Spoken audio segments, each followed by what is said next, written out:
How's it, folks?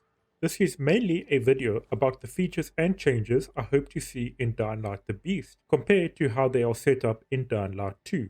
Although some of this could be taken as changes I want to see in Dying Light 2, most of it is so baked into the base game that I hope these changes are made to the base game of the Beast so that it isn't considered too much effort or will break too many things if Techland try to introduce some of these changes further down the line in some patches.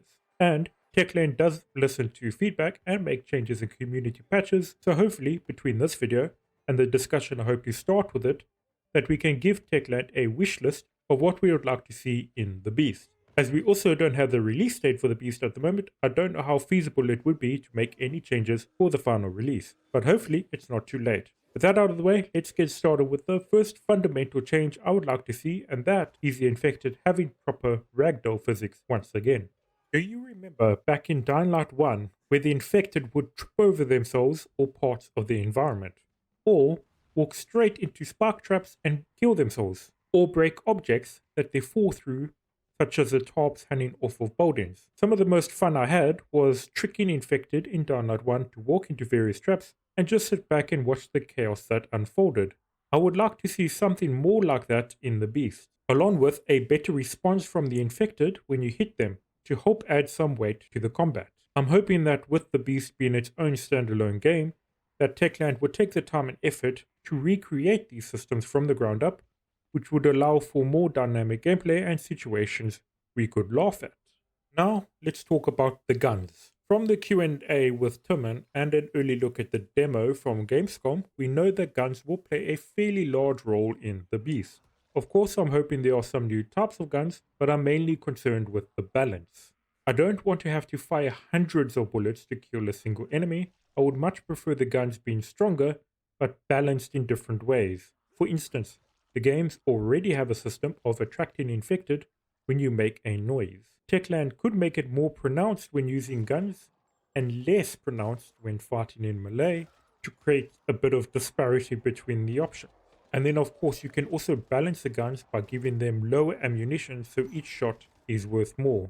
This way you also don't have to make the guns feel like pea shooters that barely do any damage at all.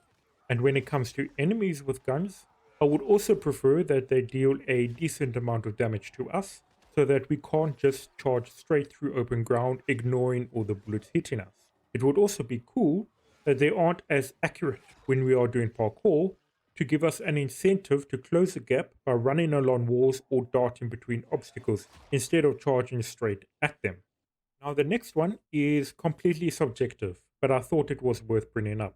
It has to do with the atmosphere of the game. I get what Techland was going for in Dying Light 2, with the sort of Renaissance style clothing that Juan and others wore as a way of trying to show the world is recovering from the apocalypse and people are finding a new way. But I would prefer if the Beast went for a more of a darker style without all of the bright colors from Volatiles. It doesn't have to be grim and depressing, but some extra mysteriousness and maybe a pinch of spooky tones wouldn't go amiss. Now for the next one, we know a little from the Gamescom demo that we will need to secure a safe zone in a similar manner to how it needed to be done in Dying Light 1. Firstly, I hope this isn't a once-off, just shown off for the case of the demo, and we will need to do so for the other safe zones scattered around the map. And secondly, I would like a change in the density of safe zones compared to Dying Light 2. I felt that the safe zones in Dying Light 2 were far too closely packed together, and it may be a bit of an exaggeration, but it felt like there was one on every other rooftop. It took away from the risk of going out at night if you could get to a safe zone in less than a minute, and you have to go out of your way to keep a chase going for any reasonable amount of time. Which neatly brings me onto the Volatiles. There are a couple of changes I would like to mention for these big bads of the Dying Light franchise. Firstly, considering how common it is to come across them, it would be nice to see some slight variation between how they look.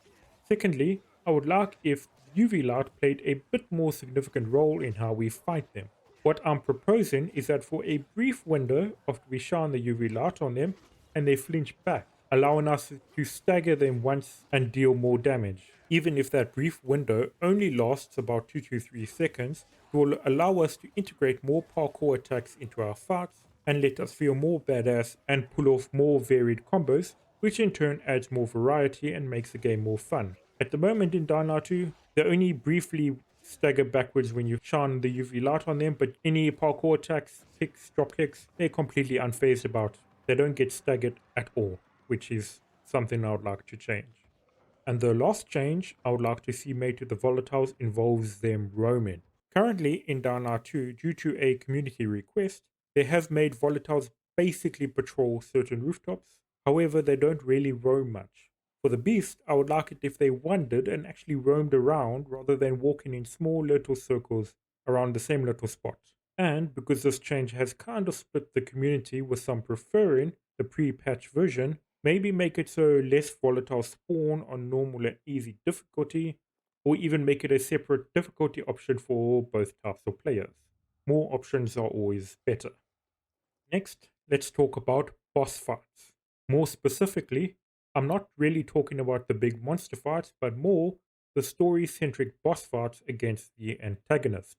With a couple of exceptions, the boss fights in Dying Light 2 weren't that great, especially Waltz with his however many different phases and chasing him around the arena where he waits for us before moving to the next platform. And then, especially on Nightmare difficulty, it just turns into a slugfest where the best thing to do is to keep knocking him back until he is in a corner, then whittle his health down. This doesn't mean I want us to go back to Dying Light 1 and the quick time event against Riot. Instead, I would prefer something much closer to the boss fight against Skullface in the Bloody Towers DLC. Not only did he have a unique moveset, but his setup with the Demolisher and not taking aggro from it was explained by earlier story beats and was overall a much better fight. So basically, something less like Rice and Waltz and more similar to Skullface. Which brings me on to one of my pet peeves with Dying Light 2, and that is there are far too many currencies in the game and not enough ways of spending them that's worthwhile. One of the ways the game recommends earning old money is going into dark hollows at night and looting all the valuables. However, you never need to do so, as just playing the game normally nets thousands of coins that we don't really have any way of spending it on. Sure, you could buy some crafting materials, but they are always in low supply before you bought out the entire shop. Maybe allow us to re-roll stats on endgame gear or armor to take away from some of the RNG that is becoming a bit too common for my liking. And if there are plans to introduce different bounty vendors like the Huntress, Harper, and Jay, then maybe make it so you can earn one type of token you can spend at each of the vendors, even if you still need to rank up with them to get the better gear, instead of having different tokens for each of the vendors. And speaking of all these different ways of ranking up, seeing as we're starting over and not continuing with Aiden with a different progression system, I have a couple of changes I would like to see in regards to progression. Firstly, XP boosters that can be crafted in game, even if the materials are expensive at the start. Or perhaps an NPC we can use in game money to boost XP gain for parkour or combat. Secondly, it would be nice to have legend levels available from launch rather than months later when many people would have stopped playing. And also to make gaining legend levels less of a grind, I would like to propose that the gap between risk and reward are widened when playing during the night or during the day. By that I mean reward even more base XP at night compared to the day, as hopefully the nights will still be dangerous in the beast, even though we will have access to a 4x4 and the beast mode. Basically make the game more rewarding and less of a grind. The next point I want to bring up has to do with scene transitions. And to be fair, Dying Light 2 is getting better at this with the recent patches. To be more clear, I'm talking about how we transition from conversations to gameplay, with it almost always consisting of Aiden getting punched in the face. Some of these encounters have been changed, so he would block or dodge the attack as the transition happens, and I'm glad to see these changes. But it would be nice if there wasn't such a large dissonance between the badass zombie player in normal gameplay, but always getting punched in the face during cutscenes. And with the beast having a more linear story, my hope is that Techland can focus more time on a smaller amount of cutscenes to make them more unique than Bandit number 4 walks up to our character, insults us, punches our face, and then we drop kick them into a wall. And the last one on the list is a bit more conceptual. There are very few games with good first person parkour in them, and Dying Light 2 is especially good at it. So, for this final point, I would like to suggest adding more motivation for the player to engage with the parkour system. Whether this is through building up the beast mode, which I'm assuming is some sort of meter, before we can activate it as we chain different parkour combos, or maybe a random event that has us follow an object across the rooftops to catch and get a minor reward. And finally, to make chases a little more dynamic, for instance, volatiles have a faster base running speed than us, but it's far too easy to escape them in Dynart 2. I would like it if they could track us over longer distances, but allow the player to stay ahead of them and gain ground by engaging with the parkour system. For instance, if we just run along a street, they'll eventually catch us, but we could keep safe by wall jumping or leaping over ledges and jumping through gaps the infected would otherwise have to run around. Normally, I would have included buildings and interiors that aren't copy-pasted all over the map, but in a recent Q&A video with Timon, he did make a point to specify that they handcrafted the locations in the Beast, so that is already a big positive change from Download 2. Are there any other changes you would like to see in the Beast? Let me know in the comment section down below. If you like this type of video, perhaps I could do another one about the positive features we would like to see make a return in Download the Beast. For instance, the dynamic music that plays when you perform parkour. Otherwise, I hope you all have a fantastic day. Take care and cheers for now.